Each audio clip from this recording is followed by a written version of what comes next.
എൻ്റെ ദൈവമക്കളെ, വഞ്ചിക്കപ്പെടരുത്. നമ്മൾ പെന്തക്കോസ്റ്റിൽ ഇറങ്ങിയതും ആരാധിക്കാൻ വന്നതും ഇനി ഒരിക്കലും നമുക്കൊരു പ്രതിസന്ധി വരത്തില്ലെന്ന് പറഞ്ഞിട്ടല്ല. അല്ല, നമുക്ക് പ്രതിസന്ധികളെ ഉള്ളൂ, പ്രതികൂലങ്ങളെ ഉള്ളൂ. മനസ്സിലായോ?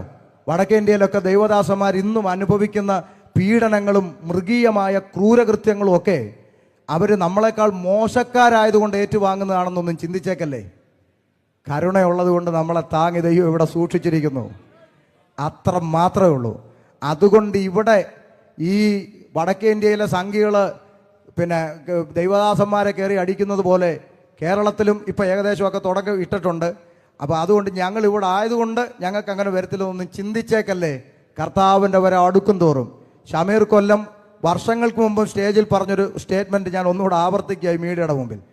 ഇവിടെയുള്ള പല ന്യൂ ജനറേഷൻ കൾട്ടുകളും സ്റ്റേജിൽ കയറി നിന്നിട്ട് ഇന്ന് വരെ കണ്ടിട്ടില്ലാത്ത ഒരു അടുത്ത തലത്തിലേക്ക്, ഉണർവിൻ്റെ അടുത്ത മേഖലയിലേക്ക് ഈ പുതിയ വർഷത്തെ ദൈവം കൊണ്ടുവരുവാണെന്ന് പറയുമ്പോഴും അന്ന് ഞാൻ പറഞ്ഞ വാക്ക് ഇന്നും പറയുന്നു, ഇതുവരെ കണ്ടിട്ടില്ലാത്ത തരത്തിലുള്ള ഉപദ്രവമാണ് ഇനി ദൈവസഭ മുന്നോട്ട് നേരിടാൻ പോകുന്നത് ഈ പുസ്തകപ്രകാരം. അല്ലാതെ കണ്ടിട്ടില്ലാത്ത തരത്തിലുള്ള ഒരു ചുക്കുമില്ല. പള്ളിക്കകത്ത് കയറി അടിക്കുന്ന ദിവസങ്ങളാണ് ഇനി വരാൻ പോകുന്നത്. അതുകൊണ്ട് ഇതിൻ്റെ അകത്ത് കൃപയിലൊന്ന് നിൽക്കണമെങ്കിൽ ദൈവവചനത്തിലൊന്ന് ഉറപ്പ് പ്രാപിച്ചോ. Praise the Lord. അപ്പം നമ്മൾ ഇതിൽ നിലനിൽക്കണം.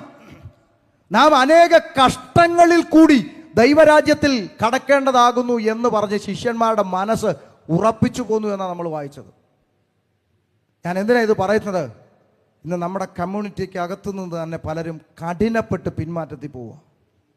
കഠിനപ്പെട്ട് മടുത്തുന്ന് ഈ പൊളിറ്റിക്സ് കണ്ടും കേട്ടും സഭയ്ക്കകത്തെ പൊളിറ്റിക്സുകളും വചനവിരുദ്ധമായ കാര്യങ്ങളൊക്കെ കലർത്തി ഒരു അവിയൽ പരുവത്തിലായിട്ട് ഇനിയിപ്പോൾ എങ്ങോട്ട് പോകാൻ ഒരു നിവർത്തിയില്ലല്ലോ എന്ന് പറഞ്ഞ് ഒരു പരിധി വരെ അങ്ങ് സഹിച്ചിട്ട് പരിധി വിട്ട് കഴിയുമ്പോൾ ഞാൻ തിരിച്ചു പോവുക എന്ന് പറയുന്ന ഒരു ഗതികെട്ട അവസ്ഥയിലേക്ക് എത്തുന്നത് ഒരു കാര്യം മനസ്സിലാക്കിക്കോണം. പുസ്തകം നമ്മളോട് നേരത്തെ പറഞ്ഞു തന്നിട്ടുണ്ട്, ഇതെല്ലാം സഹിച്ചു വേണം ദൈവരാജ്യത്തിലേക്ക് പ്രവേശിക്കാൻ.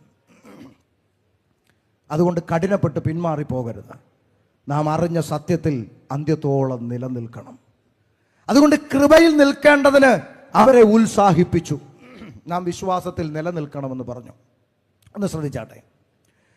അപ്പൊ ദൈവമക്കൾക്ക് ഉപദ്രവത്തിലൂടെയും കഷ്ടത്തിലൂടെയും ഒക്കെ കടന്നു പോകണമെന്ന് ഇത്ര കൃത്യമായി ദൈവവചനം പറയുമ്പോൾ അതിന് വിപരീതമായി മറ്റൊരുത്തൻ പ്രസംഗിച്ചാൽ അവനെ വേദപുസ്തകം വിളിക്കുന്നത് എന്താണെന്നറിയോ?